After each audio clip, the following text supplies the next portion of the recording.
વિડીયોમાં તમે જે મેસી ફર્ગ્યુસન ટ્રેક્ટર જોઈ શકો છો તે ટ્રેક્ટર ભાઈને વેચવાનું છે.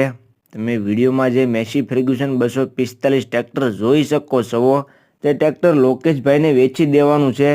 2006નું તમને ટ્રેક્ટરનું મોડલ જોવા મળશે અને કિંમત તમે જોઈ શકો છો વિડીયોમાં 2,50,000 ટ્રેક્ટરની કિંમત ભાઈએ રાખેલી છે. તમારે વધારે માહિતી માટે લોકેશભાઈનો કોન્ટેક્ટ કરી લેવાનો રહેશે. ટ્રેક્ટર જોવા ક્યાં મળે, કિંમતમાં ફેરફાર કેટલો થશે તે બધી વાત લોકેશભાઈ તમને કરી દેશે. તો તમને લોકેશભાઈનો કોન્ટેક્ટ નંબર પણ સ્ક્રીન ઉપર જોવા મળશે વિડીયોમાં. મોડલ, કિંમત અને નંબર તમને સ્ક્રીન ઉપર જોવા મળી જશે. તો તમારે જતાં પહેલાં લોકેશભાઈનો કોન્ટેક્ટ કરી પછી જવાનું રહેશે, જેથી ટ્રેક્ટર વેચાઈ ન જાય અને તમારે ખોટો ધક્કો ન થાય. તો જે કોઈ ખેડૂત ભાઈને ટ્રેક્ટર લેવું હોય તે લોકેશભાઈનો કોન્ટેક્ટ કરી રૂબરૂ સ્થળ પર જઈ રૂબરૂ કન્ડિશન ચેક કરી ત્યાર પછી તમે ટ્રેક્ટર લઈ શકો છો.